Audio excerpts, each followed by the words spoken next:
Hey everybody, and welcome back to another exciting episode of the VOD Squad, the weekly roundtable where we talk about streaming stuff. Guys, Yeah, how you doing? actually, pretty good. Good. So, for everyone out there that doesn't know who the hell we are, I am Clyde, and today I am joined by Matthew Ross. Yeah, I'm going in reverse, counterclockwise, and Michael Aston. Hello. Crazy Clyde. Yeah. So before the show, Matt was accusing you of growing an evil beard. That's correct. But it is an evil beard. But what I was going to ask is, if it's not completely evil, would it make it medieval? Yeah. I don't know how you get medieval beard. Because it's like right in the middle. Yeah, not completely evil, not good. He hasn't got the spot right here connected with the beard. He just has the. He's got the separation. Off. So I don't know. Yeah. All I've got to say is that I can't grow beards, and I have beard envy, so it's okay. All right. It's okay. This would be connected if that was possible. Yeah. Well, you see, there's all disconnected. It took me 3 years to get what you got. Well, this is the month of November, and it is the officially No Shave November. So lots of people are doing it. You know, you have no shave for the whole month. I asked my wife, should I do it? She said no. No. Did she? I know some wives put the stipulation that sure you can, if I can. No, she did not put that stipulation. Okay. No, nothing like that. But she did say, no, you look horrible trying to grow a beard. So yeah, and I also wanted to wish you guys a Merry Trumpmas. What exactly is a Merry Trump? It's the 1 year anniversary of the 2016 election. Oh, okay. Merry Trumpmas. I just have a little bitter taste in my mouth. I don't know why, but it's okay. It's all right. It's getting over it. It's all right. Well, I guess on that note, what should we talk about this week? There's all kinds of stuff. Well, we could start by talking about the news if you want.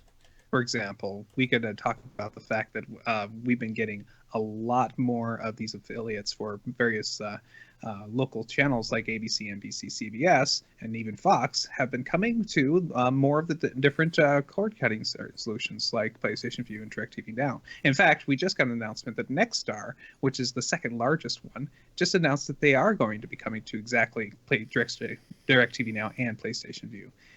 It's just, a lot of the stories like this have been going on and on, and we haven't been reporting the individual channels. Hey, another one from this place. Hey, another one from Denver, another one from Chicago have been coming in, but these are now becoming some of the bigger ones. Yeah, that are coming in. So. And for those of you that don't know, Nexstar, sorry, it is to TV affiliates what Clear Channel is to radio stations.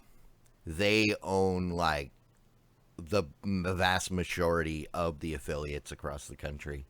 So, yeah, I mean, that's it's a big deal, including the fact that they've got CBS on board, which CBS was the big holdout, because they don't want you to get CBS on other platforms because they want you to subscribe to their Discovery platform.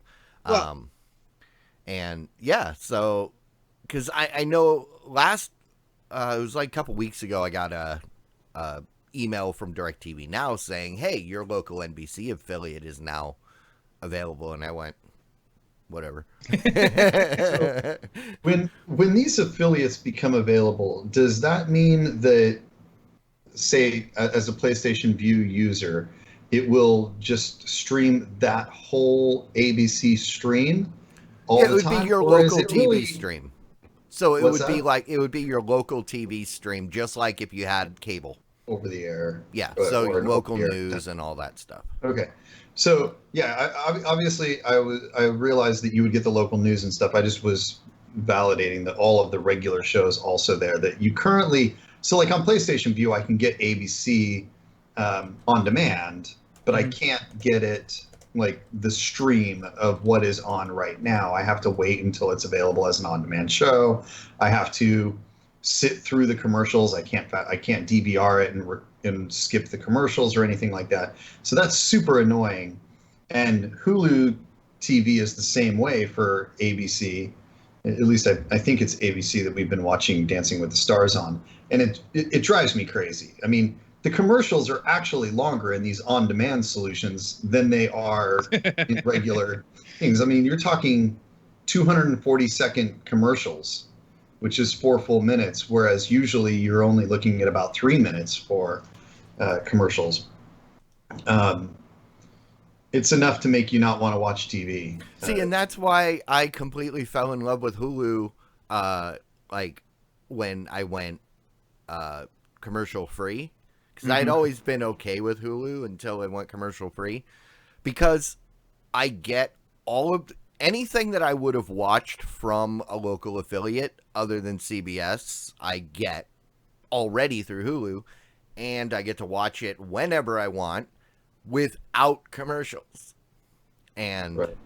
yeah. So earlier on, you were saying something about the fact that CBS has been hard to get for the cable cuts. Well, I don't know how most of the CBS channels got on YouTube TV. They must have paid pretty penny for that, but there were some that didn't get on. Yeah, there were a couple agreements of late, but my guess they've been the is stickler. My guess is the local channels want to be streaming. Oh yeah, because that's the way they're doing. I'm guessing CBS, the overall company, is the one fighting this. So exactly. I'm curious how, because also imagine what's going to happen if CBS kind of like pulls, well, excuse the bad pun, pulls the cord or cuts the cord on the local affiliates from getting all the CBS channels, because now everything's CBS All Access. Why would you need anything but? I mean, that's like a disaster scenario. I'm sorry to even think of bringing it up, but that could really rock the house. So it's interesting to think how that's going to work. And poor Clyde, you're sorry sick, about that, man. Yeah, I'm sick of these affiliates not being available to the people that want to watch them.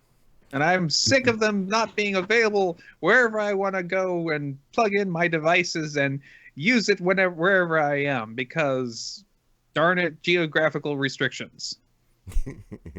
Wait a second. Yeah. So we have another story about a cool little project, a little device that actually help you with that, which is pretty cool. Ubiquiti, which is a little company that's been making wireless hardware for a little while. I know Ubiquiti.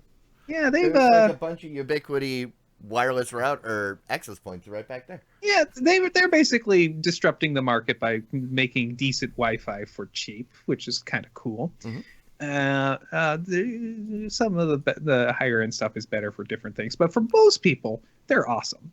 They are. They've been coming out with these little devices and little home routers and home device, little small little prosumer grade routers and things like that. And now they've come out with this cool little device that you can plug into the wall and give yourself an instant VPN back to your home router wherever you are, which means you're on your own home network wherever you go, which means if you do have a geographic restriction, like PlayStation View won't let you watch television channels while you're not at your home network. Well, you are at your home network with this little guy. Yes. So it's worth noting that Ubiquiti generally does. Their products are meant for enterprises, small business. That's what they're geared at. You've got your Edge router, the Edge Max line, then you've got the Unify line, and depends on what features you want. But their development channel released last year it was the what was it called? It's right here, Amplify. Which Amplify is their first consumer directed thing. What the way Amplify was it's a mesh setup for your house. And this is part of that line. This is meant to integrate with that. And, you know, when I was reading through this article, at first I saw it and I was like, sweet. But then I had to think about it for a second because I noticed they were launching this through Kickstarter. And it was like, wait, Ubiquiti is a well-known company that is has a very decent presence, and that, you know, with the smaller businesses, and why do they need Kickstarter?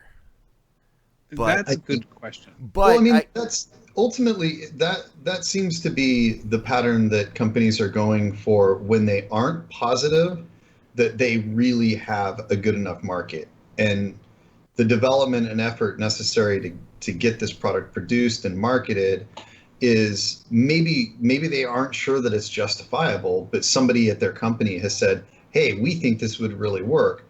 Yeah.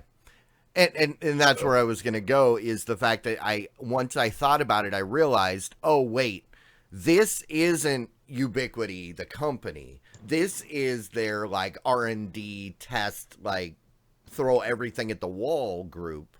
Mm-hmm. Think of, they'd be like Alphabet to Google, right? Or whatever they used to call themselves, Project X, or you know.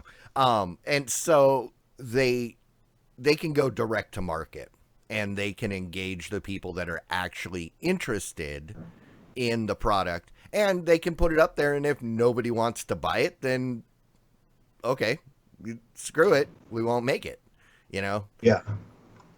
So it makes sense when I look at it from that direction. The interesting thing about this to me is that they have clearly already invested a significant amount of money in this product. There's clearly designs. There's a ton of media produced. They've got, you know, packaging designs and all that kind of stuff. So the fact that they're kickstarting this when they've already invested a significant amount of money, it's kind of interesting. I think that it's almost maybe a publicity stunt to Kickstarter it, as opposed to it's a fail-safe to ensure that they don't lose money. Which I think is a good move, because like with the Amplify, they did not market it at all. The only reason I knew what it was because I go to their website for drivers and stuff on a regular basis, and I would see it on there. I had to dig the first time to figure out what it was. I thought it was like an alarm clock with two antennas sticking out of it, because the main base has a clock built into it. And then it was like, oh, okay, that's cool. And then I was at Micro Center, and they have one on display there, but it doesn't say anything about what it is, and nobody ever stops to look at it. They just walk right by, because it doesn't mean anything to, you know, the non-tech people. No mind share. So, I mean, this way makes sense. It makes sense, because I don't know how much they dumped into that Amplify system. And I mean, it's not cheap. It's like, I think $300 to $400 for the mesh setup. That's pretty consistent with other mesh networks. Yeah, right? yeah, but it's funny because like their enterprise stuff, the main reason I got into their enterprise stuff was because it's so cheap and so feature packed. But then the consumer thing is like 4 or 5 times the price, but I have no desire. I have no use for it. So the idea of kickstarting this is actually not a bad idea if they have no intention to go with it, if there's no market. Exactly. So if they put it out there with, hey, if you're interested in this and we see a lot of people asking for it, you mean if you kickstart this, we'll build the ones that people ask for. But if it seems like a lot of people, we'll just build a lot. We'll just keep building them. If there's not a big push for it, we'll build the ones you guys asked us to, and we'll be done. Exactly. That could be okay. So rock on Ubiquiti. I think I am going to be a customer for a long time, you know, in the direction they've been going. And keep it up. I think one thing to mention is I think this is a really great idea. I mean, this is something that they probably already have something very similar to in order to help small businesses and corporation and like home businesses handle networking for other products in their office, and like printers and things like that are hard to access outside of the office, that maybe don't have internet accessible ports. So they're already probably producing this on their networking side and realizing that there's an opportunity here specifically for the cord cutter that wants to be able to access their PlayStation View from wherever they are on vacation. And I think that's a really cool idea. The other cool thought about this is something like when you're geo-fenced out. So say my brother-in-law might be geo-fenced out of watching a Boise State game because he lives in the local area, which, stupid as it may sound, that happens a lot with baseball, at least. Not so much college sports, but sometimes. But in the local area, you can't watch it because its rights are owned locally by something else, and so you can't get it. You have no way to get that show. I could put this in my house, and he could watch PlayStation View through my house, his own account, at my house. Yeah, maybe that might be a little sketchy, but it's people can do it, and it's with VPNs and stuff. It's a reasonable way to get around that.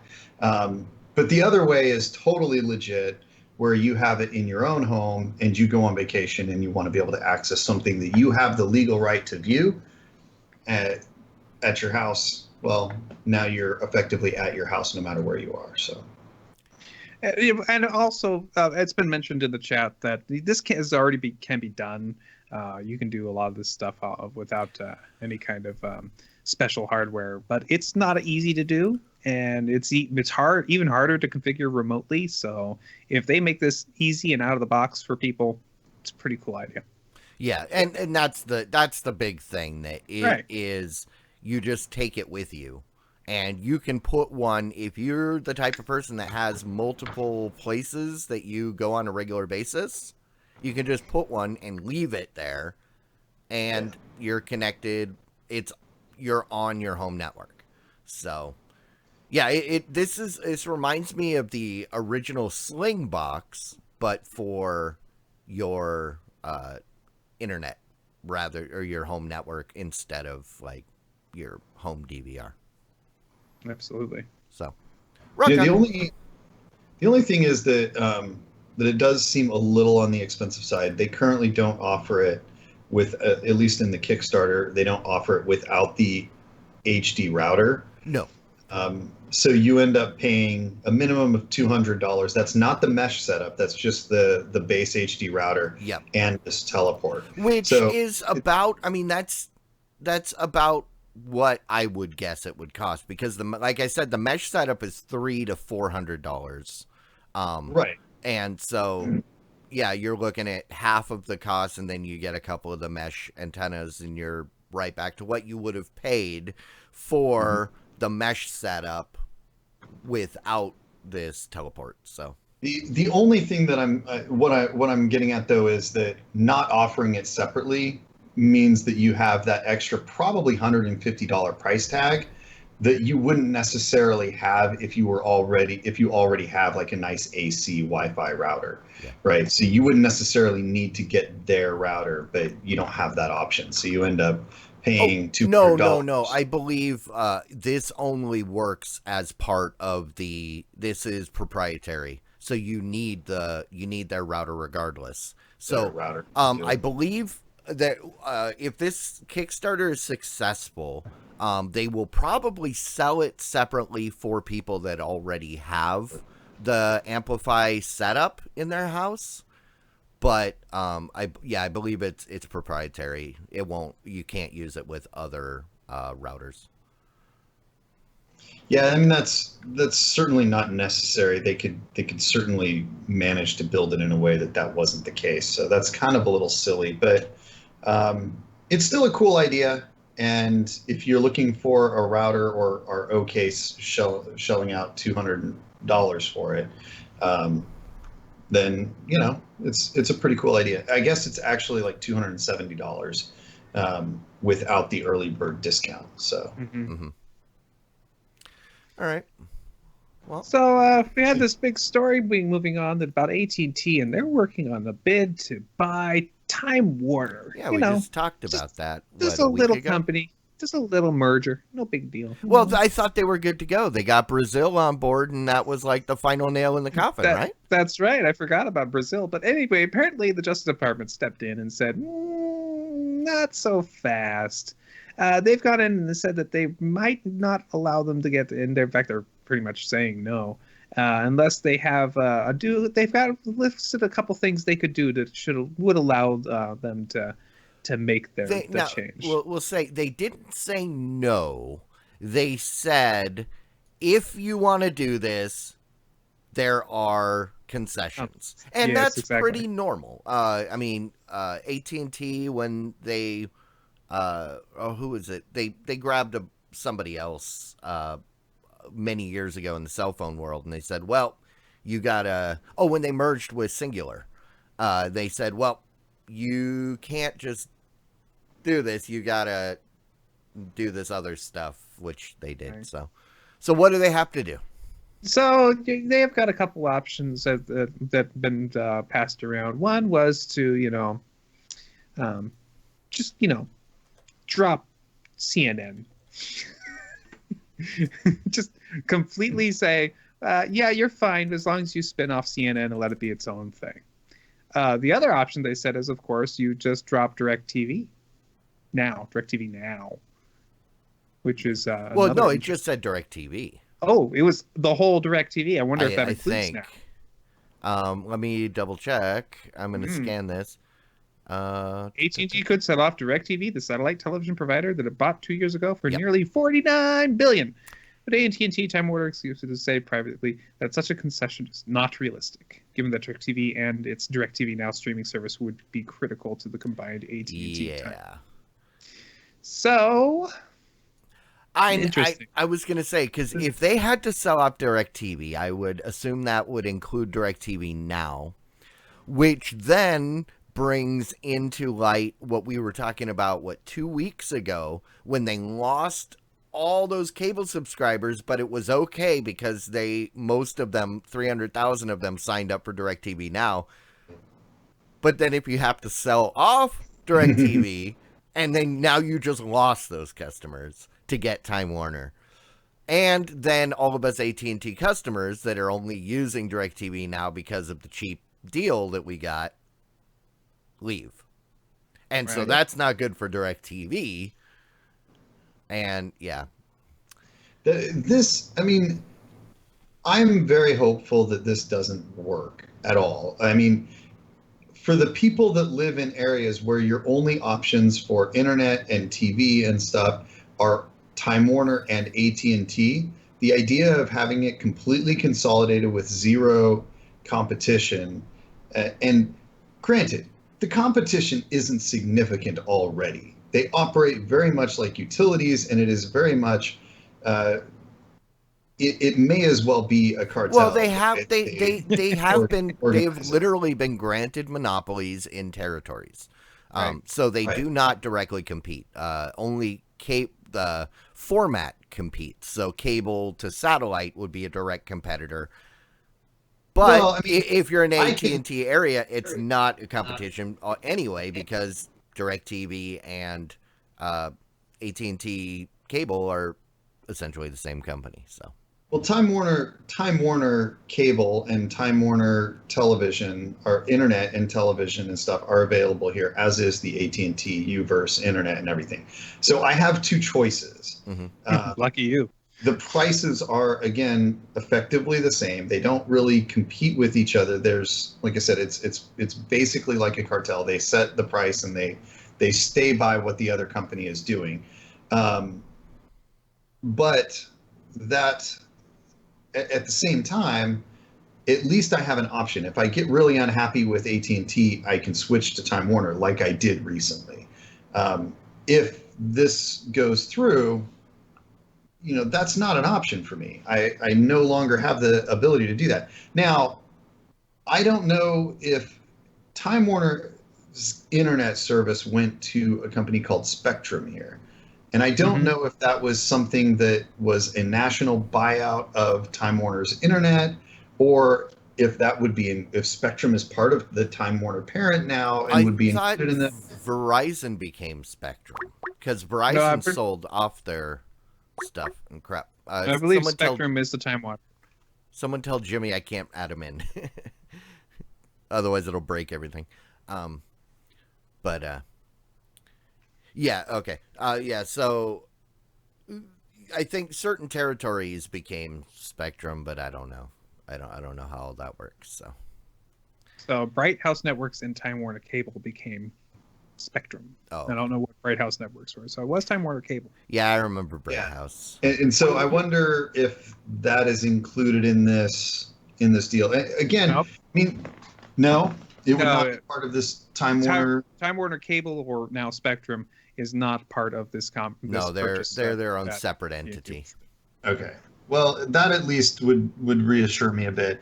If this is just their content arm, then that's not as big of a deal. Now, I still am concerned that you end up with something that's so large and powerful.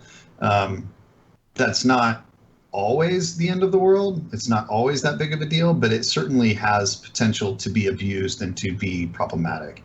So consolidation at this level, I'm generally against, though. If they can work something out, then I'm not as upset about it then. Yeah. Well, if they're forced to drop DirecTV or CNN, well, let's take both of those possibilities. If they drop DirecTV and DirecTV Now, that would be huge, absolutely ridiculous. I think dropping of CNN and the other maybe headline news is like almost nothing. Yeah, I mean, especially since there's very little love for CNN. There is a lot of hate for it. Yes, that's exactly. There are some people who love it, and there are some people who hate it. Yeah. So I don't know, and I think they would be okay without CNN. They would not be okay without DirecTV. So moving on, we have a story about these amazing cord cutters in Australia. Oh, wait, like people like they hang out here, like Strengths and Sean and. I don't know. Are they bird brains? Well, I mean, some might say they could be a little bird brained from time to time. Hey, wait a minute. Now, I am offended. I am a cord cutter, and I am not a bird brain.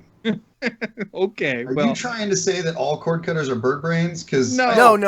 He was hinting that Australian cord cutters are bird brained. In particular, these ones. Okay, then I can get on board. Because it looks like Australia is having a problem with their broadband network and a bunch of cockatoos cutting their cable cords. It seems like it wouldn't be such a big deal, except for it's become the kind of thing where people are losing their connections and they're trying to figure out ways to stop these birds from chewing through the cables. Generally, the birds like to chew through bark or through or into the meat or twigs of the trees, but now they're getting into these yellow-crested cockatoos are getting kind of crazy. And wouldn't you hate it if today was a bad bird day for you? Well, it's, as the article points out, because their internet service is government owned there. It's not like an independent company, right? So the government spent $36 billion to build that broadband network. And I mean, people are already pissed because, I think at average, their speed is like 11 megs. But then now these birds are chewing through the cable and causing outages on top of that. I think it's like around $60,000 already in damage. Yeah. So let's look at this cockatoo again, right? I mean, this is a pretty cute little bird. If I was there, I'd be like, oh, look at the pretty bird. Once my internet went out, I would be like, okay, let's all go get shotguns. This has got to end because this is not cool. I love the quote that I'm reading here. Unfortunately, they've developed a liking to our cables. These birds are unstoppable when in a swarm. A swarm! A swarm of birds eating the cables. Oh, it's crazy. I don't know. Like I said, shotguns, swarms. It sounds perfect. Solution. No, unfortunately, your solutions are you actually I've heard some interesting solutions to try to stop birds from this kind of thing, and other squirrels. Squirrels are bad. They also love cables. They actually make flavored cables that are actually we have cayenne pepper in them and things like that to try to stop the animals from chewing on it because it's too spicy, and so there's of course you can put them in conduits, or you can, and then you could start doing things like putting bird spikes on places where the birds like to sit and eat. Yeah, and get I think it said that they're putting like a new covering over the top that's chewing, and those bird brains brought us a Jimmy. Hey, Jimmy. Welcome, Jimmy. Hey guys, how's it going? Not too bad. It's good now. Where are you All back located together. today? Sneaking in. I am in I'm in the windy city here of Chicago. Is it actually windy today? It's always windy in Chicago. No, yeah, it is windy here, but a little chilly. A lot more colder than Florida, that's for sure. Pop quiz. Why is it called the Windy City? Because of all the bluster that comes from the politicians. Exactly, we're correct. That is why it's called the Windy City. It has nothing to do with actual wind. Although it is pretty windy from the time I spent Hey, there. you do get the lake effect here, right? There is pretty close to always a wind off of the lake. And in It's the winter, not that always a makes- good smelling wind either. Sorry, Yeah, Chicago. and in the winter, that makes it incredibly miserable. You catch that wind when it comes across the slaughter yards and whoo-hoo. So, Jimmy, just curious, what do you think about the fact that Australia is having to deal with cockatoos that are cutting cords for them, literally?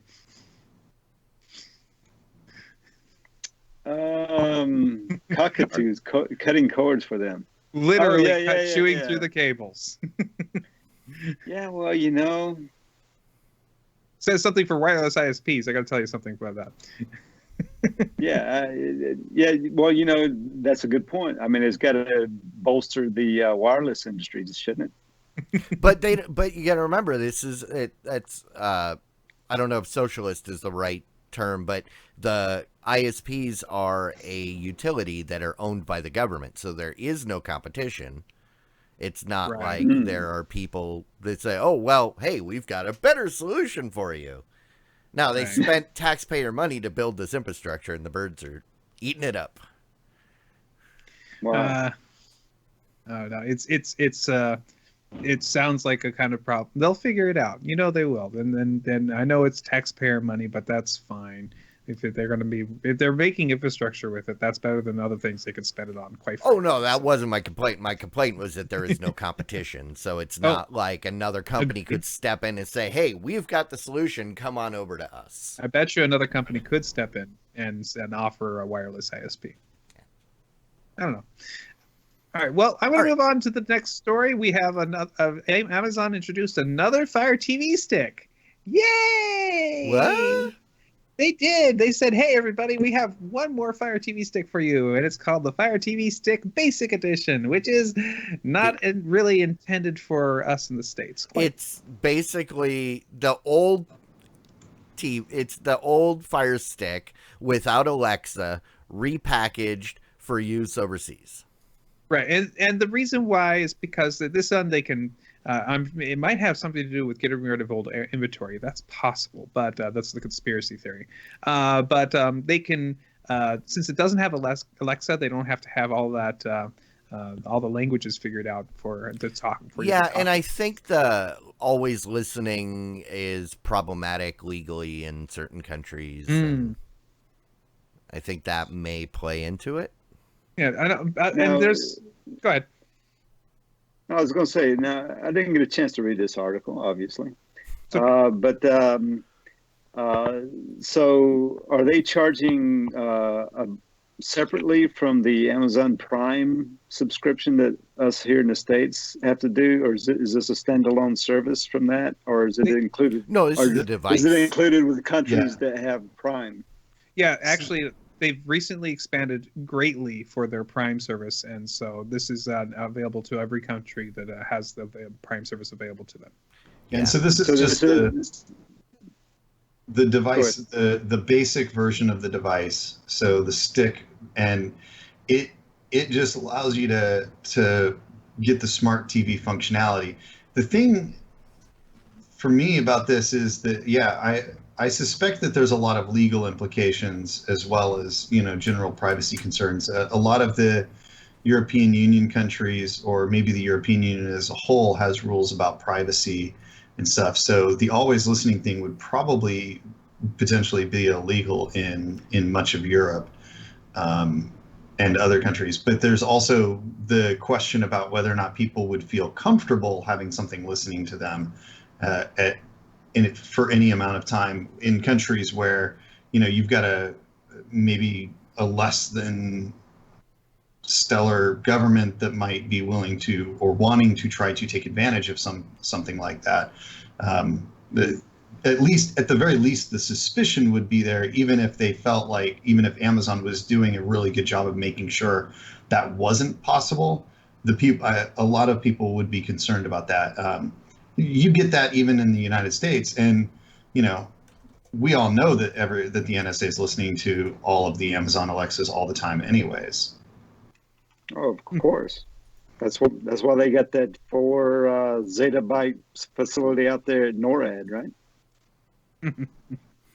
Yeah, and like I said, I just think it has partly to do with getting rid of the old ones. They may have updated them, but they still had the remotes and the shells. Because nobody wants to buy, even if you... Potentially big story here in the media business. I don't want that. But it was making noise of one of our future stories. Yeah, because like the Alexa remote is completely different, right? That's the old shaped one that they probably still have. I assume that the stick itself is the current faster chip with more memory, but they needed an excuse to get rid of those old remotes that nobody's buying. And if you haven't noticed, Amazon is applying the term basic to everything. Now, Amazon is basicing everything. You buy Amazon Basics rechargeable batteries, which are just rebranded Panasonic Eneloops. Amazon Basics camera bag, where you take the thing off because the rubber thing is stupid. But the camera bag's nice. So the yeah. So they need a basic. So basically, the TV. basic is just a. So they're just using the label basic to flush their inventory. Well, possibly. So. Well, no, I mean, about basic that's interesting is like when you talk about like the Amazon Basics products, like that's them providing like their what is it like? It would be like Target's Archer's Farms or whatever their food was. It's their in-house brand where they're selling white label stuff with their name on it. And so with those, they actually legitimately want to sell those. Like, yes. And they want that to be the thing that people choose. They make it a little bit more affordable. They market the heck out of it because they have the advantage of being able to put it where they want in the list.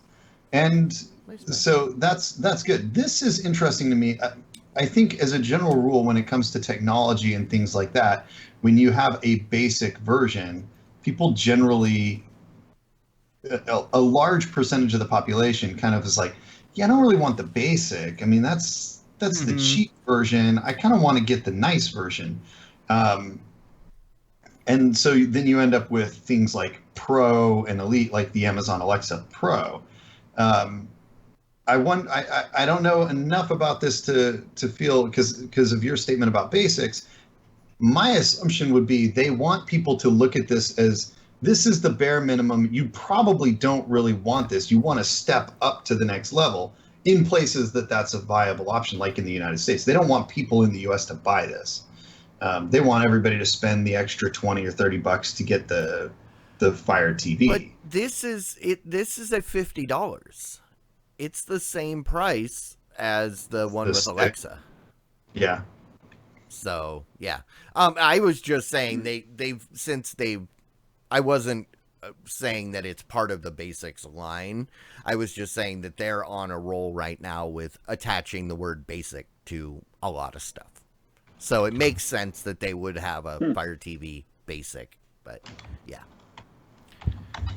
So I don't know. So on a related note, also Amazon has a bunch of other brand names that are secretly Amazon, and you don't know it, but you're buying the other things when you take that step up from basic and still buying Amazon. Just so you know. And I will say that camera bag I just showed, it's the first Amazon Basics thing I've ever purchased. I don't really shop on Amazon, but it's almost exactly like the Low Pro bag that I was looking at that was like $70 or $80, and I got this for $25. So I was like, $25, I'll give it a shot. And, it's okay. So I want to talk to you guys about the possibilities, the future, what could happen. Because, there's been things floating around, and there's been some news about it, about various companies possibly getting together. Speaking of mergers, what would you guys think if all the Fox properties, all the content from Fox, was sold to Disney? Because, believe it or not, those talks have been happening.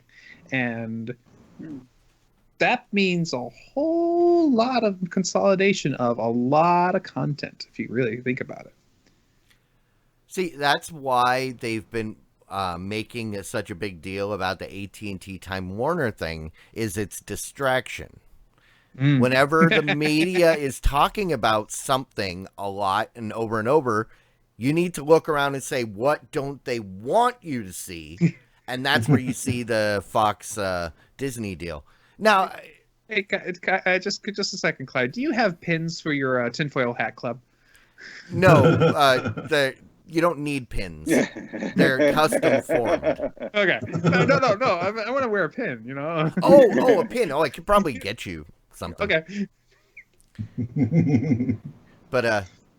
But imagine for a moment if all the different properties Fox owns. I mean, just imagine just the stuff that Disney would love to regather from Marvel, for example, getting the X-Men back, getting the Fantastic Four out of the hell that it's in right now, and returning it to Disney, because Marvel owns Disney, and being able to do what they want with it again. I imagined I really wonder all the kinds of shows that are on Fox, the kind of the more just the television shows, because I imagine a lot of that would go too. I mean, can you imagine the Simpsons being a Disney property? The Simpsons I could, but really? Family Guy? Can you imagine Family Guy as a Disney property? I don't know. I really don't. Clyde, funny that you mentioned that, Clyde, because I was just thinking the same thing. Because you got a lot of parents out there says, hey, what are you kids watching? Oh, we're watching the Disney Channel, and it happens to be the Family Guy. Yeah, you go to. Well, yeah, but I mean, obviously, the branding isn't going to change like that, right? Like they'll keep things logically separated, so they're not going to suddenly throw Family Guy on American Dad on Disney XD. Yeah, you go to Disney World and then you go on the Empire ride, where you get on thinking it's Star Trek themed, and nope, it takes you the roller coaster ride of a rap mogul / tycoon, people shooting at you and like throwing malt 40 bottles and if you've never watched that show, that's all never stuff watched that actually show. happened. I'm sure. I don't know. But the thing to remember is they have been having this talk on and off for a long time. This is like the TV version of the Israeli-Palestinian peace talks. Right? I think this is No, I mean, every time you think there's momentum, something happens and it blows up and they walk away. So, I mean, there's a chance it could happen. I'm not worried about it. The only thing I would really care about is Fox is a major participant in Hulu. right. Hulu is the way I watch all of my Fox. That's everything. right. This would basically Disney destroy. is technically part of Hulu, but not at the same level. If they And pulled Disney their is coming stuff out with out, I would Disney be is pissed. coming out with their own streaming service for everything Disney. Well, yeah, seriously they've got it. But I was just saying, if they actively removed the Fox stuff from Hulu, then pulled out of Hulu, then that would be angry time. That could destroy Hulu, quite frankly. It could if it was the NBC channel. Yeah, I mean, I don't know. Sometimes you wonder about these things if this isn't just a ploy to boost the stock price of, Fox shares went up by 10%. Yeah. When this speculation, when this rumor went out, they don't even have information about the pricing of what this kind of a deal would look like, or the actual structure or anything like that. It's just there have been discussions. Well, yeah. To Clyde's point, I just thought of something. Where is it going to go? What are the odds that this actually moves anywhere? What if? So, my understanding is if Fox sells their stuff to Disney, Fox is going to keep sports and news. So, would they take the money they got from Disney to buy CNN? Whoa. Also, it would be a lot of money. This would not be a small amount. No, and CNN's not going to be a small amount to purchase either. So that's what I was thinking. Yeah. Well, since CNN's got to split off of AT&T for that deal to happen, so bring it in, and then Fox just becomes the big news conglomerate. That's all they do. And then they can run all of the fake news at once. Both sides of the fake. Yeah. Both sides of the fake news. So if you get both sides of the fake news, if you watch both of them, then you actually get the real story by reading between the lines. They play them simultaneously, and the sounds combined result in the truth. I'm still holding out for Everyone Loves Hypnotoad channel, but maybe Disney will, if Disney gets control of Futurama, that'll actually become a thing. Or maybe we could have CNN versus Fox News debates. Well, I mean, that once they're under the same parent umbrella, why not? Yeah, I don't think that this would actually. I think there would be a regulatory things stopping this. I think there would be some big major. I mean, if AT&T is having trouble buying Time Warner, Disney would have trouble buying. I don't know that this would be all that much of a difficulty. I mean, it doesn't include the sports, so that helps. You don't end up with ESPN combining with something even bigger Fox or something else. Because that would corner the market. That would basically leave just CBS Sports as the only other major U.S. sports provider. Yeah. So that would be problematic. It doesn't include that. It doesn't include the news. Yes, it's a big consolidation, but there are a huge number of players in the content field. And while this would combine two major players, you start looking at companies like Netflix and stuff. That Netflix and Hulu, and there is some partial ownership of Hulu going on with ABC, or Disney now owning ABC, which is the one that made the Hulu deal, was part of the Hulu founding.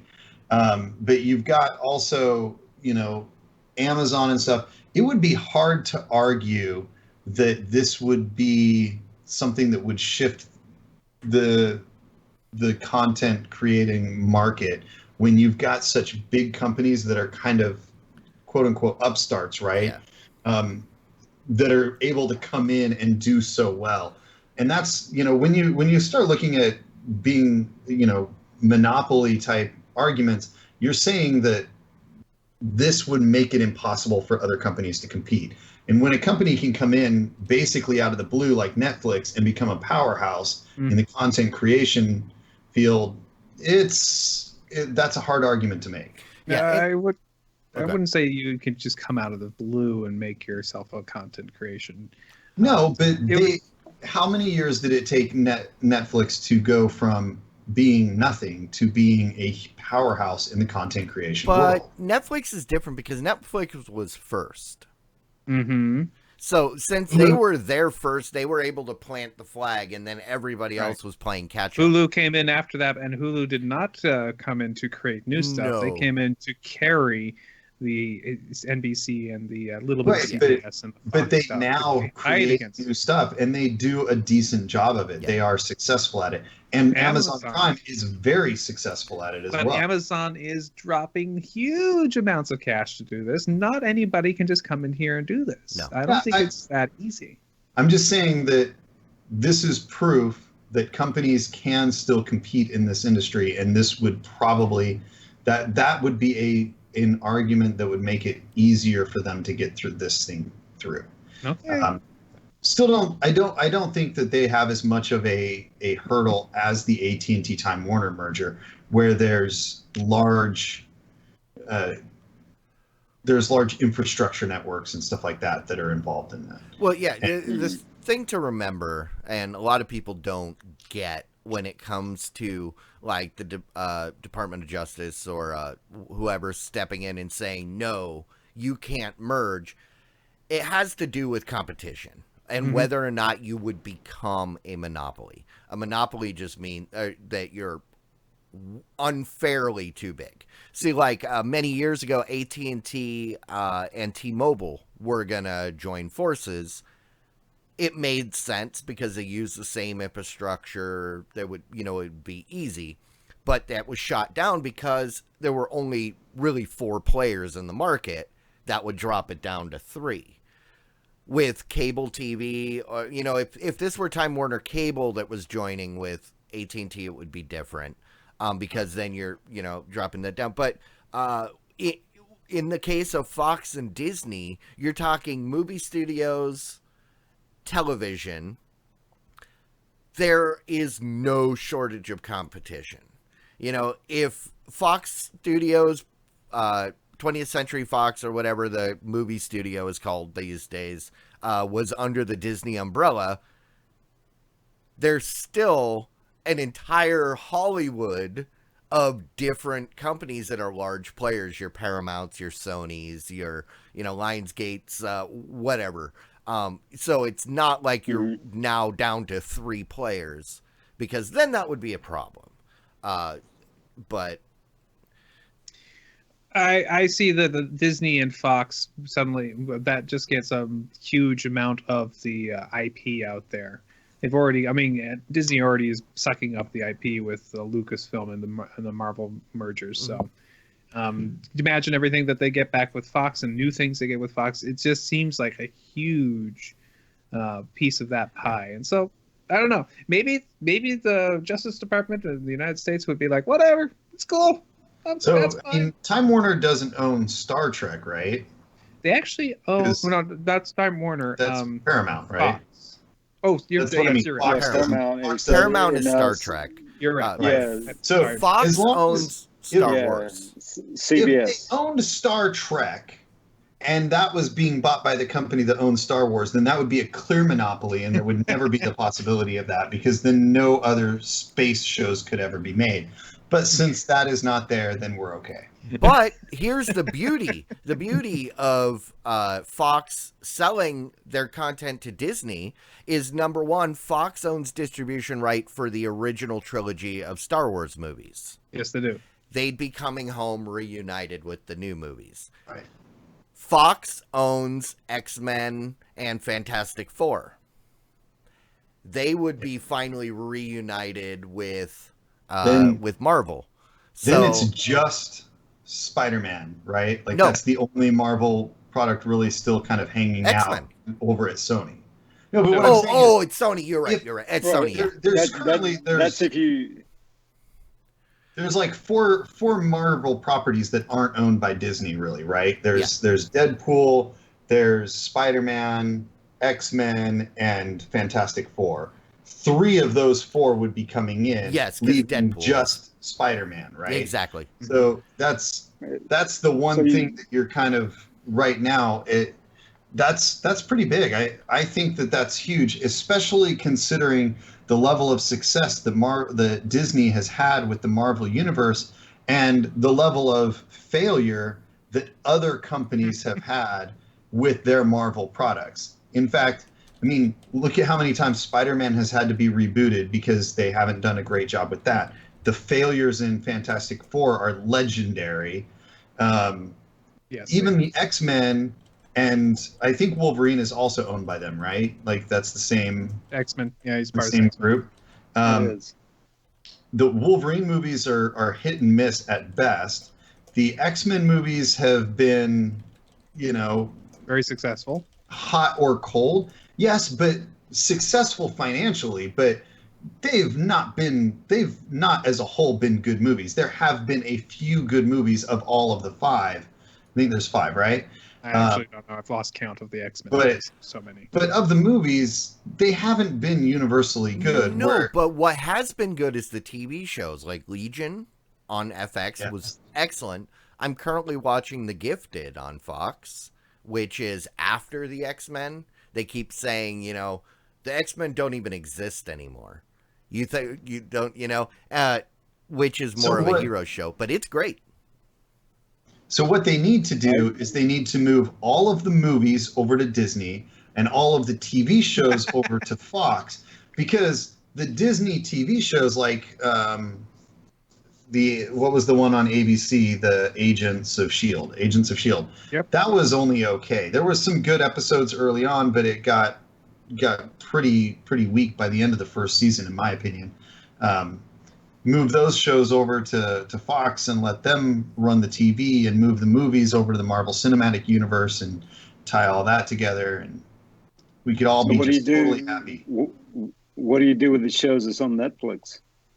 They're going back. They actually are going to be ending. And Netflix is actually losing the rights to it after so long.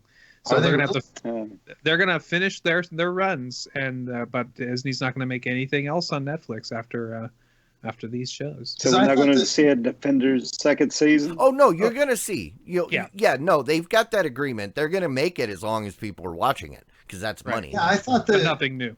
But I they're thought not going to do new. Netflix was still going to keep the rights for the Marvel. Yeah, the TV stuff show that they were did producing.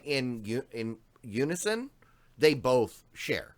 So Right. when they stop making new episodes, those will still be available on Netflix because they are a co-production. Sure, but my understanding was that they had the rights to continue making those too. Are they pulling those rights for those shows?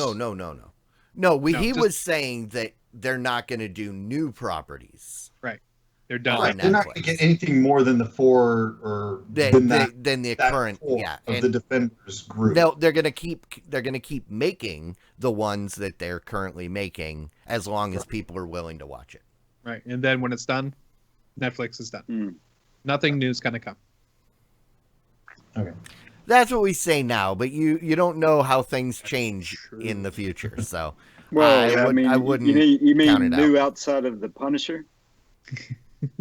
Oh, that's true. The Punisher is new too, and it's coming. Well, it's all that one group of Defenders, right? There's Punisher, the whole group. That's what. Yeah, Punisher, Luke Cage, Jessica Jones, the Iron Fist, and then Daredevil, and the Punisher. So those 5 characters and the group show as a whole. So those 6 shows will stay with Netflix until they're not doing well enough to justify continuing to make more. Yeah.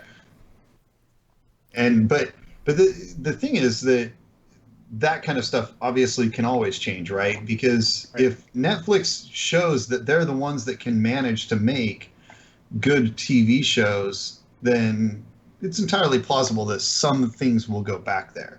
Absolutely, but we just have to remember that Disney is planning on making their own certain streaming service that's going to compete right next to Netflix. Their plan is to be, you choose to watch. If you want to watch something Disney, you should be able to subscribe to this service, and you get it all. Or if not, just like that, maybe they'll split it into a couple services, one more kid friendly, one more of adult friendly kind of thing. I don't know what exactly they're planning to do, but they are pulling back to get their own stuff in their own hands. Disney did just recently finally consolidate all of their disparate, separate apps into one app. Right. Yeah. So I would assume that their all-encompassing streaming platform is going to be one as opposed to multiple. But which I'm actually honestly, I'm kind of excited about this. While that means I will have another subscription, currently there's no one way to get all of the Disney universe. And if they do a good job of opening it up and make it like an all access type thing, not like CBS All Access, which is CBS Limited All Access called All Access. It's some access. Yeah, CBS Some Access. But if it's actually going to give you like all of the movies and TV shows and stuff, that's a huge deal, and I would be totally willing to pay a noticeable monthly fee to get that, and to have that all in one place. That would be great. What would be even greater is if they provide Alexa integration so that I can use my Amazon devices to call up the actual show that I want to watch on that device. That's one of the things that I find weak about like the Fire TV right now is the Echo, to avoid saying the other word, integration is not super good. There's a lot of things you can't get directly into. So I can't, sometimes you can say, watch this on this. Like I could say, watch Defenders on Netflix. And that might work, but often it doesn't work. You can't just like call directly into a specific show on the app you want. If they can get that kind of integration with more than one device, then that would be super huge and would be really convenient. Yeah. I'm always on the side of more players. And, if Disney has their big Netflix killer, bring it on. There's not we're nowhere near market saturation, I don't think. There's room for more players, and it'll force more competition will force the other players to either step up their game and improve their services or withdraw completely. Pathway 2 predicts $40 a month.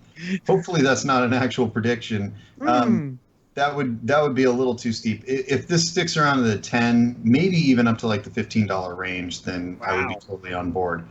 I've got kids. You got to remember though, their all-in-one thing is also supposed to have the live streaming channels, which would put it in the Sling PlayStation View. If it includes similar. Yeah, I mean, if it includes live streaming channels of like ABC and stuff like that, then you start to get closer to being. And Fox, when they purchase Fox. Yeah, if they purchase Fox, FX, I would probably be willing to go close to 20 for that myself. I'd stick with. I'd like to see them target 10. That's where I wouldn't even think about $10. Either way, it's not appealing to me at all. So wouldn't even question it. By the way, I'm Pathway 2. It's great that people on the show don't know each other's screen names. Well, it's so the reason why I said that it could be You're $40 Pathway a month. 2? Yes, I am. The only reason why that I suggested that it could be $40 a month is because Disney loves to charge a lot of money for their stuff. So I expect it to be more hell, than what anybody normally would pay. The You reason I think it would say be? 10 to You think it would 15 be more than HBO? That's where I was Just- going to go. HBO Now is $16, and you've Right. got a minimal amount of content that you're getting from them. So Yeah. See, the reason I said 10 to 15 though is because this, they've talked about this including their movie back catalogs as well. Yeah. And that is very valuable. I own a lot of their movies, but I love Disney movies. They're almost, in my opinion, they're very consistently good. He wanted And- to be the Little Mermaid when he was growing up. Yeah. So, to me, 15 Not that bucks there's a month anything wrong with seems- that. Yeah. No, nothing wrong. No judging. To me, $15 a month seems actually reasonable when you throw in that back catalog. Right. I would, again, I'd be inclined to say that I think that matching what Netflix is pricing at is probably their best bet. So more Sure. like the $10 to $12 range.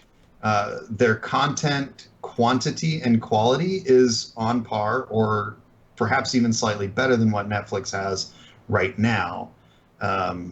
I'm not saying But- that if they decided to go ahead and put it out for $15 a month, it wouldn't be a great deal. I'd probably say it's an excellent deal. I'm just saying Disney thinks that that their stuff is all golden and you have to pay extra for everything that they do. They just think so.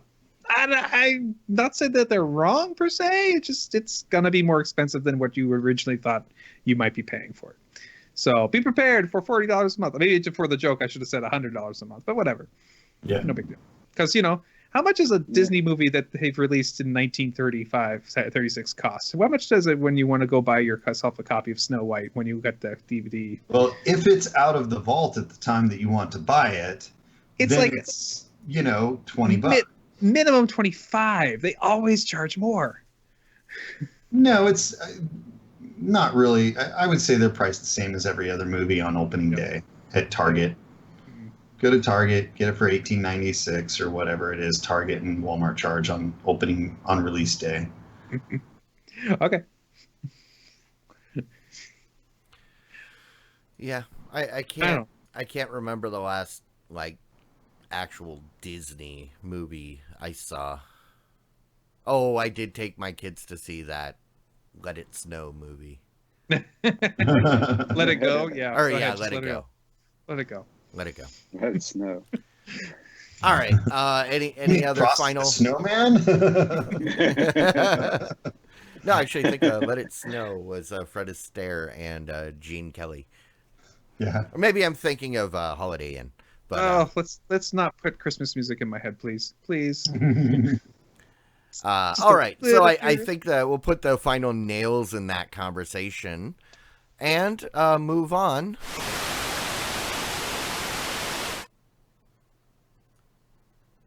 To our rants and raves. Guys, it's been a long week. It has. What is up? I want to know what everybody is angry about. Get angry. I'm not angry. Actually, really happy. Why are we getting angry? Oh, because I'm it's really rants happy. and raves, and rants Yeah, are always more fun than raves. I have a rave. Okay. I only forgot have my a glow rave. sticks, so glow sticks, are you out there? Sometimes he's in the chat. No, I just wanted to mention I've been very busy. I've had a lot of family over. When my family's over, they tend to not watch TV. They want to sit around and talk and play board games and do other things. But I did mean that I was able to escape, and we were able to go watch the new Thor movie, Thor Ragnarok. Now, I don't want to spoil anything for anybody, but there's I'll just put it this way: they make you think one thing in the commercials if you watch any of the commercials, and some of it's not. It was very shockingly not true. Nothing too crazy. You're out there, saying but, they misrepresented the scenes? yes, they did. How and that's dare they? okay. No, that's okay. Actually, you know what I wish? I wish they would have not shown us the Hulk was in the movie. Yeah, a lot of people are saying that. That would have been great. But other than that, Lots of fun, very funny, not really that heavy. It's more comedy than anything else. It was a fun time, great popcorn movie. Go watch it if you haven't seen it yet. I was supposed to go see it on Friday with a couple people. I arranged it, you know, and then I got sucked in by W. Scottus One and his game night. And then I realized, crap, I was supposed to be at the theater an hour ago. I was the one that arranged it, and I was the one that didn't show up. And curse you, W. Scottus. It's Will's fault. Thanks a lot, Will and Fitz and Cruz and everybody else that made it too much fun that I forgot. Yeah. So I'll probably see that sometime. I went to see it on Friday, and I enjoyed it as well. I do agree. Like, to me, that could have been one of the greatest moments of the movie if you hadn't seen that in the trailer. It was an awesome moment in the trailer, but why give away such a phenomenal opportunity to just astound people when 99% of the people that go to see Thor were going to go see it anyway. Right.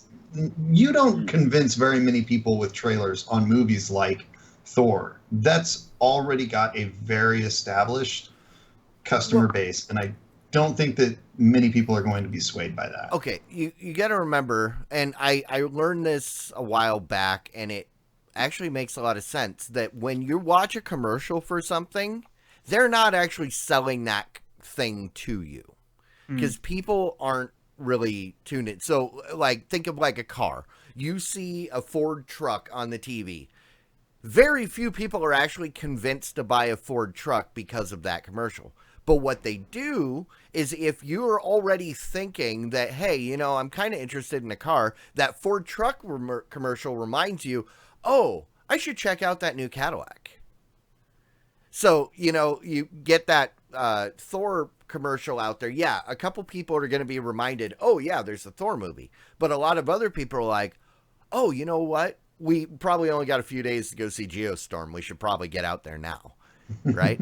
Because your brain associates things, and that's so why they'll push specific commercials, because it doesn't specifically sell that product, but it will sell something in that realm.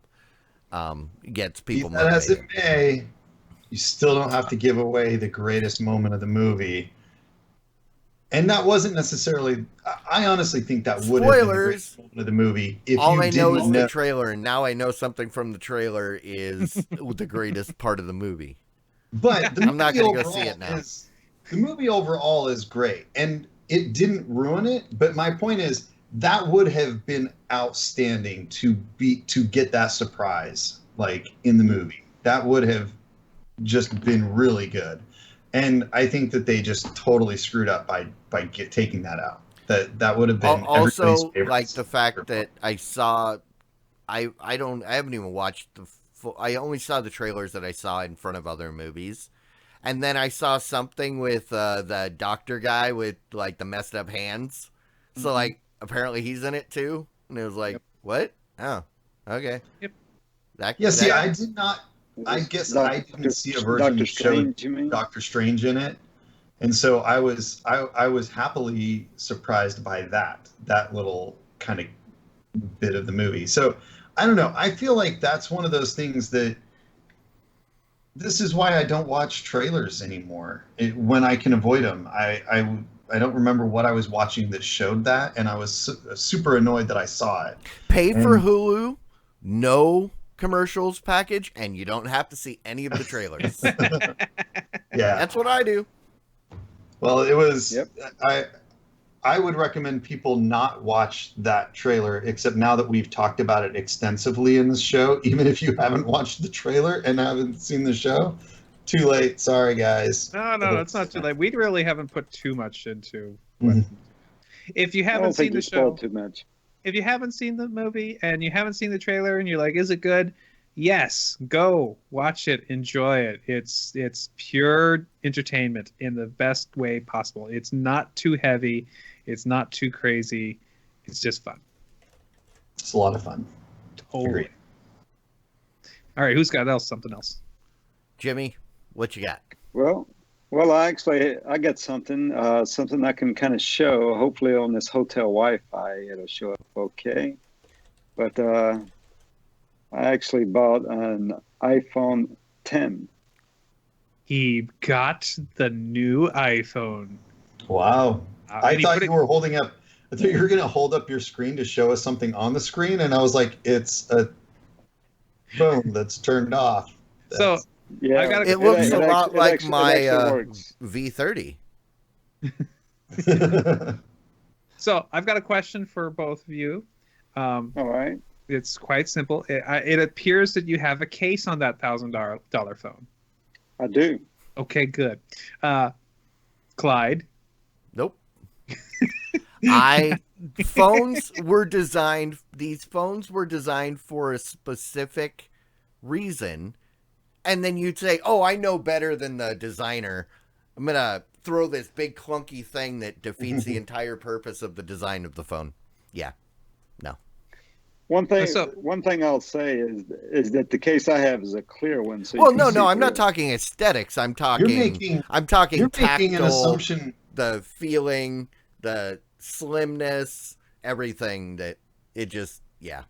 You're making an assumption, Clyde, that the designers didn't design it knowing that a case was going to go on it and plan for the case. If they had done that, they would have also created the cases and made them available for purchase. But I tried that with my beautiful, wonderful Samsung Galaxy S8 Plus. And excellent. You can see up here in this corner. Oh, yeah, I see it. Well, here, I'll show you this. This is my Optimus G Pro from almost 5 years ago. It's still in perfect condition. The back's scratched up a little bit from in and out of the pocket, but that's it. The screen is chip-free. This thing has fallen and skidded across the parking lot a couple times, but the glass, unless you do something like ridiculous, is typically pretty good.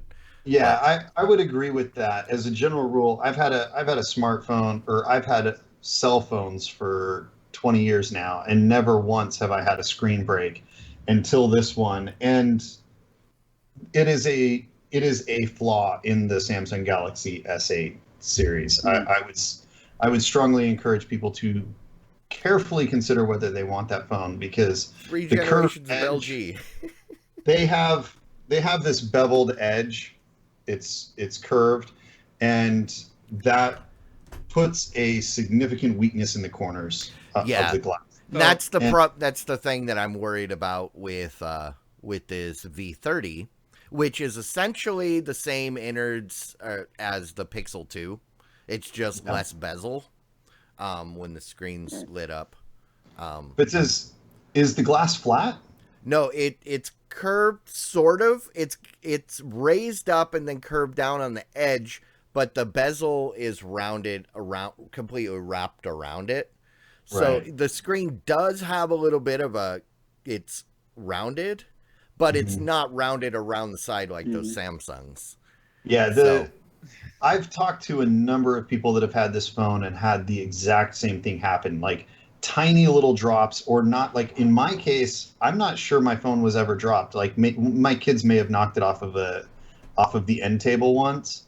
But if it fell or was dropped, it was literally a foot, maybe a foot and a half. So it is not like this thing I dropped it and then skidded across the parking lot or anything. It was a trivial fall that broke it. So sorry to distract from your conversation. This is about the iPhone 10. Yeah, does it Jimmy, have a beveled edge? Yeah. So it's edge to edge, very minimal bezel there. And the performance on this guy is really phenomenal. You know, I don't know if you guys know the specs of this, but it's got a 6-core chip in it. And I'm not even sure if you really need, I mean, do you really need 6 cores in a 8. phone? Apple says you do. Apple says you do. Well, most of a lot of the the Android ones are coming with 8 now, so. Yeah. We, that's what I'm saying. Android I mean, phones have it's- had 8-core chips since like 2014. So Yeah, but the iPhone still will outscore it in the Geekbench, right? That's true. Yeah. That chip that's inside that. yeah, phone when the is Geek a Squad monster. tests it, it outscores it every single time. But I am convinced that's because it's the it's the same manufacturer that makes both hardware and software, right? Yeah. Yeah, The, I mean, Foxconn makes it. Yeah. That's what really gives them the leg up on it, right? Sort of, but I'm curious what you think about the various features that disappeared from the phone in the long term. I know it's too early to tell, but are you going to miss the button that isn't on the screen anymore? Well, yeah. I mean, that's a good question. Welcome If to I can get Android 2 years ago. 4 years ago. I hate that, by the way. I would much prefer a physical button. Well, and I was a little antsy about it, but I'm the kind of guy that's like, well, this is the future. Let's move forward, right? And this, you can see this little line right here. That's what you swipe up on, and that becomes kind of like your home button, right? Yeah, they copied Android again. Yeah, But the Face ID, I will say the Face ID is phenomenal, right? So like I use a password software on my phone, and used to you'd unlock it with your thumbprint, but now you just look at it and it just opens up. So I'm curious again, long term about especially the Face ID. I'm really worried about somebody figuring out how to fake it correctly, because it's not going to take long for people to figure out how to make your face. Well, I would say second of all, yeah. When you have somebody who grabs your phone, says, "Hey," really fast, and just points the phone at your face real quick, gets in the lock, runs away. Come on, it's going to happen. I suppose they could do that, but my phone auto locks in 30 seconds, so they'd have 30 seconds to have it unlocked. Well, no, they just have to keep tapping the Keep screen active. to keep it awake. Right, they'll figure it out. Yeah. Well, I suppose they can do that, but if they can do that while I'm chasing them, then good luck to them. Well, it's not hard. You just good on them if they can do that. just right? hold your thumb on there like I'm that sure, while you're running. I'm sure there's some kids that could do that, right? See, my screen's not gonna lock. Well, my thumb's on there. If they can do like that, Clyde, and outrun me at the same time, then good on them. Worst comes to worst, they'll just smash your phone. So, oh well. Well, that's okay too. I'll just buy another one. Yeah. Oh, I hope you really like it. I really do. I hope that it's. I like it so far. I mean, I like it so far. It's good. I mean, they always kind of make these things a little bit better than the one from the previous year, right? No, right. And that's true. Where if it's iPhone, Android, whatever, right?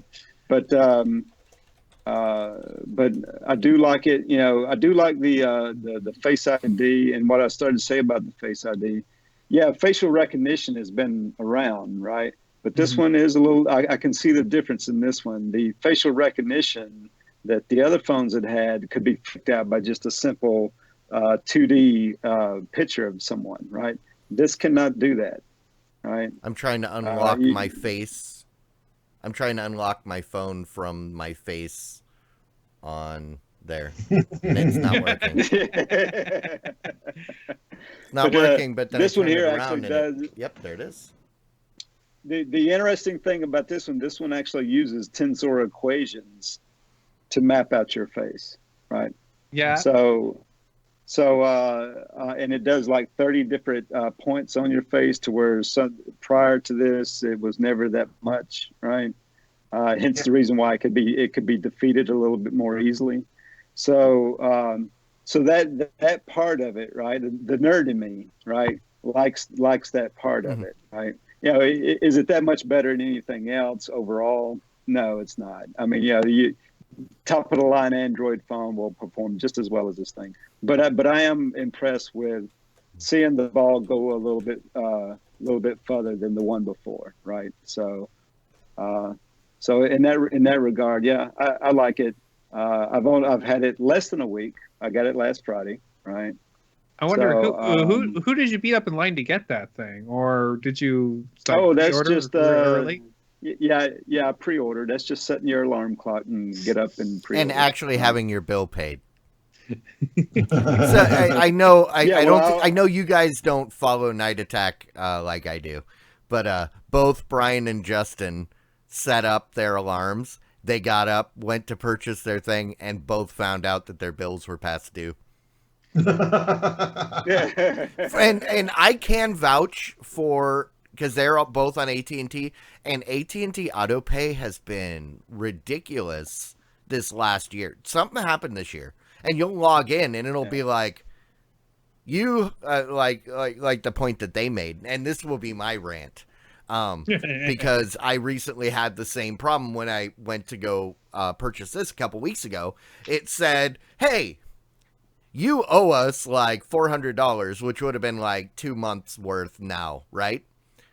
And, and it's like you try to go pay, and it says, no. What are you doing? You've got auto pay. Don't do anything.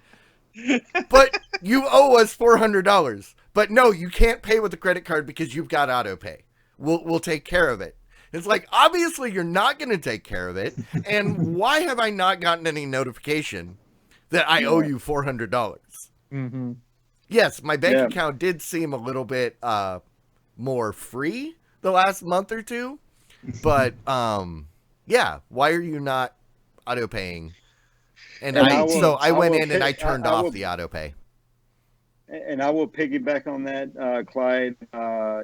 AT&T. I was with them for 14 years, and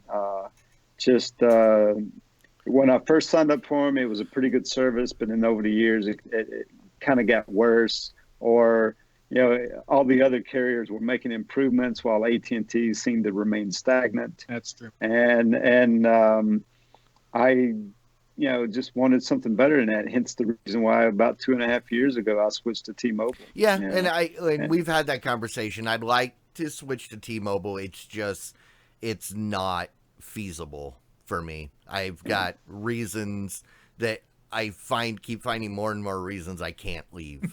And it's like, all right. You really want to move, right, Clyde? Yeah, but that means going to T-Mobile would mean now not only do I have to buy my phone outright, but I also have to buy 2 phones for my children outright. And that was the thing that I was ready to go to T-Mobile last year, but this was the year that my kids got their cell phones, and I needed to go to an unlimited plan, and the only way I could feasibly do that was to add them to my existing plan with AT&T. It was not cost effective for me I would have had to basically drop like $1,500 to be able to move over to T-Mobile to set everything up there. And it was like, yep, that's not happening. On a related note, Clyde, you bought yourself a new phone. Jimmy, you bought yourself a new phone. Did you get your Pixel 2? Mm-hmm. No, I did not get a Pixel 2. But at work, we did decide to buy for a project we have $100 Moto E4. Oh, which is an impressive phone. Oh yeah, they are. Get for $100. How do you like that one? For $100, it's great. Yeah. For goodness sakes, if you want a phone and you don't want to spend $1,000, spend 1/10 of that. Get yourself a good phone from Motorola. It's not nearly as fancy, but it's got your touch. You got your fingerprint reader. You got your 720p screen, which is actually fine. Everybody says it's not 1080p. Most people won't notice. It's a big 5.5-inch screen. It's got a great battery life. It's got a plastic case that can handle lots of bumps and scratches, and it was dirt cheap. Yeah. Which one is that? It's the 4th generation G. Or E, no, not the G. E. You got the E. Yes, the super cheap one. Oh, wow. That's And even more yeah. impressive. it was $100 on it, but I didn't ask them to buy the version on Amazon that gives you the ads, but they got the one with the ads. Oh, of course they did. 'Cause Normally it it's was cheaper. 120. Yeah, so but Can you pay the $20 to get rid of the ads? yeah, you I can. would love to, but I don't know if I can do that and get it off of the custom ROM that it came with. Because that was the thing they did with the Fire tablets. With Right. the Fire tablet, And then you could, if you decided at a later date, you just go in and then say opt out of the ads, and it says, okay, money please. We'll see. paid the difference then. This is the test. They wanted to have be able to hand it out to a student and for a single app to be used. And they said, well, should we buy an iPad for this? And I said, well, yeah, that's kind of the educational route. It's $300 for a new iPad. So Yeah. I know my kids now have iPads at school, and it's like, and they're not. They're actually, that was what drove them to want Android phones, is the school has been pushing Apple on them so hard that they started to realize, oh yeah, everybody, kids they know have Apple, and they're like, most of the people that are using the Apple stuff and telling us we need Apple, I kind of don't like those people. Good training, Clyde. And then I Don't let your children grow up to be like Jimmy. Well, and I gave them the choice. I asked them. I said, if you want, but see, I'm the same way. But when it comes to work keeps telling me I need to have a Windows laptop, and I keep refusing. Yeah, and I gave them the choice, and I said, hey, if you guys were to get a phone this year for your birthday, it was 11, what would you want? I mean, no. And they looked at each other and they kind of thought, and they both said Android. I was like, okay. Because, I could have gotten them the same deal on like an iPhone 6 or 5 or whatever. That they got the Galaxy S6. Clyde, you are so much in a different ballpark than most people. You know that, right? Yeah, I do. But I But see, I could imagine Clyde's speech to his kids. So so here's your choice, kids. You could have a Windows phone. You could have a Android. Let me see if I can get this right. You could have an Android, or you could have an iPhone. Which would you choose? Well, and the funny thing is that they brought him home and their mom was furious. Oh, why? She iPhone or nothing. Why?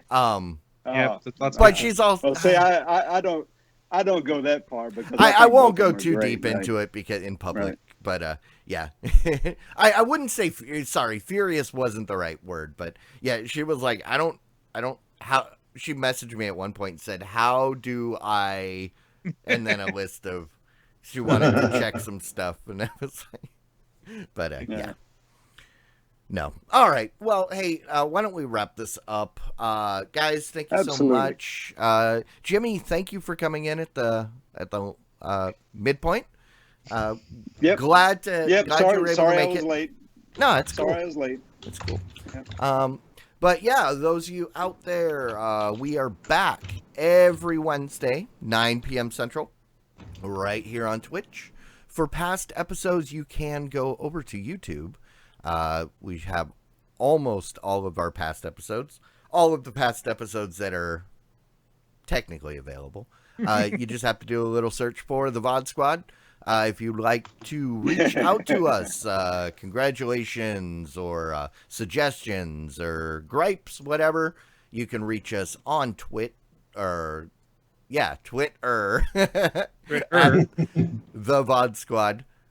Or you can email us at Gmail. thevodsquad@gmail.com. Also, after this, if you go over to WScottish1 in the chat, he will be hosting a kind of a game night, playing some Fortnite and some other possibly stuff. But head on over to his channel after this. I'm not sure how soon he's going to be kicking it off, but something you could do tonight. Guys, thank you. Diamonds, All right. Now my mouse is on the wrong screen. Diamond Club hopes you have enjoyed this program. Alrighty. Okay. So, if you guys haven't, go on out to tvs.showbot.tv